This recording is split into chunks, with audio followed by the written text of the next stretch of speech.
Section 10.3, Prediction Intervals and Variation. So far in this unit, we've determined whether or not a linear correlation exists between x and y values.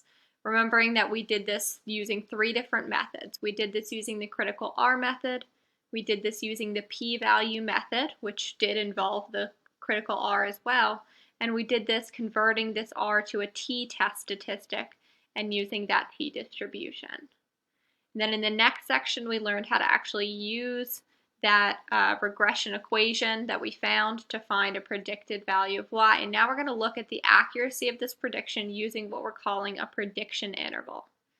And so this prediction interval is a range of values used to estimate a variable. So now, as you might guess, we're just going to get an interval with a certain confidence level of what a prediction of the y variable might be for any given x variable. And while we can do a lot in our calculators, we cannot create the prediction interval for a certain y value using our calculators, so we've got this formula. And while this looks like an overwhelming formula, a lot of these values we can find in our calculator. Specifically, we can find x bar, which is the mean. We can find the sum of x squared.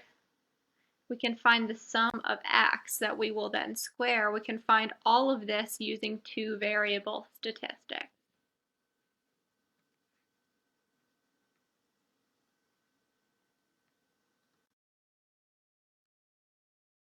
Okay, and then we know what our n is. Our n is just going to be the sample size. This x naught is just the value we're talking about. And then we've got our t sub alpha over 2. So this is our critical t value for a two-tailed test. We can again find this in our calculators. Now the other new variable here is standard error. If you took statistics 1, you might be familiar with standard error. If we pull up our formula sheet, this was related to the central limit theorem, and we used this symbol for standard error. But never mind this, because we're just going to get the standard error from this linear regression t-test in our calculators. And so let's go ahead and do an example of this.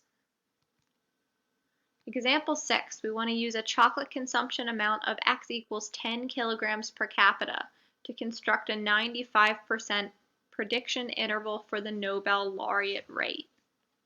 So let's remember back to example 4. In example 4, part C, we used our regression equation to predict that for 10 kilograms of chocolate consumed per capita, we would have a Nobel laureate rate of 21.6. So let's just record that to see how our prediction interval compares. So we said that our guess was 21.6 for the Nobel laureate rate from example 4. Okay, now that we have that out of the way, we're going to use this equation.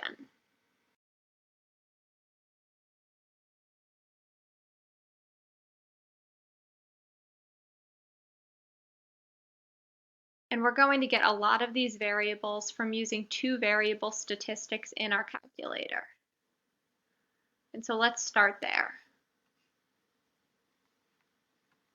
Going to stat, calc, and then two variable statistics. Remembering that our data was in list 1 and list 2.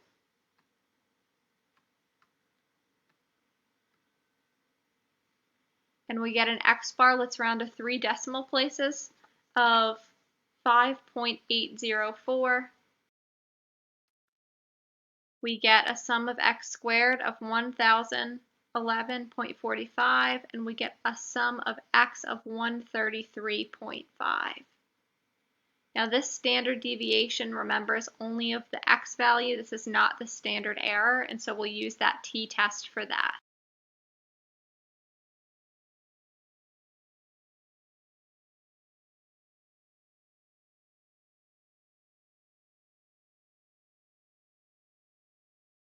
All right, and then we said we'll need to use the t-test, so let's go to tests and then F.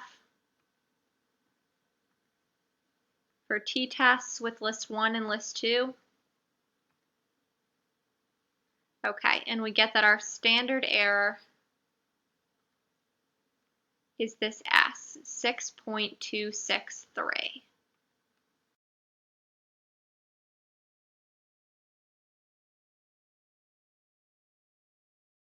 Then we've got a couple more values, and this S is called, this is the standard error, so you'll see this S in our calculator. Finally, this critical t value for a two-tailed test. This comes from inverse t. Let's see, let's go to our calculator, second vars, inverse t, and our area to the left, because we're using a 95% prediction interval, the area to the left, because this is a two-tailed test, is going to be 0.025. We know our degrees of freedom are 21. And so our t-value is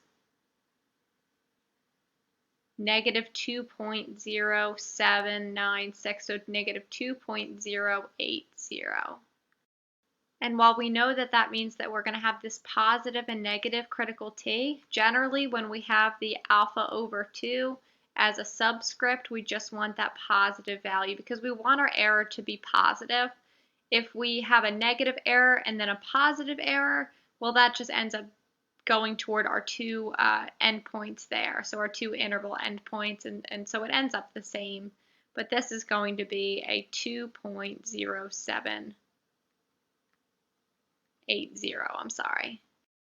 And let's just make note that this came from our inverse t function in our calculator with degrees of freedom of 21 and an area in one tail of 0.025. Okay, what else do we have? So we've got our critical t, we've got our standard error. The only thing we don't yet have is our x naught and our n. We know that we have 23 items in this sample.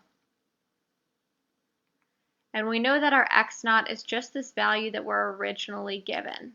This is just the sample point that we're starting at, and so our x naught is going to be 10. My next step is just to plug all of this into our original equation.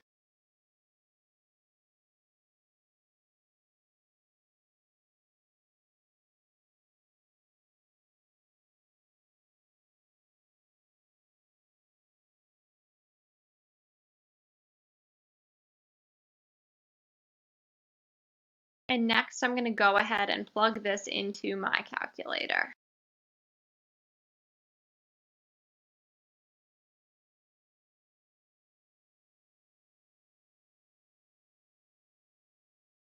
And when I get to this big fraction, I'm actually going to go to math and then number and then letter D. Gives me a fraction that I can put inside of my square root just to keep me a little bit organized.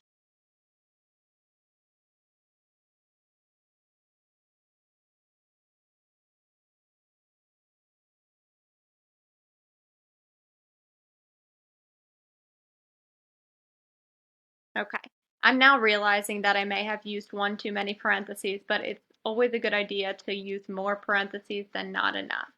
And we get 13.774.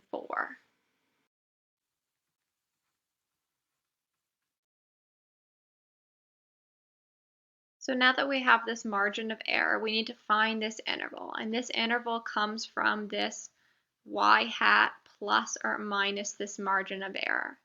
And what is our y hat in this problem? Well, it's just this predicted value of the y that goes with this x value of 10 kilograms per capita. So it's the predicted Nobel laureate rate. And so this is going to be 21.6 plus or minus this 13.774. And let's round this to one decimal place just so both of this y hat and this e are consistently rounded. So that's going to become a 13.8. And so now finally, this will give us that interval. We can leave it just like this. We could write it in this interval form from 7.8 to 35.2. or we could write it as 7.8 is less than y, which is less than 35.2. All different ways to write this prediction interval. So finally, we can see that our original guess of 21.6 is right in between our prediction interval. So this is a more accurate way to show our prediction of the output. It actually just shows us how wide this interval is rather than giving us one point estimate.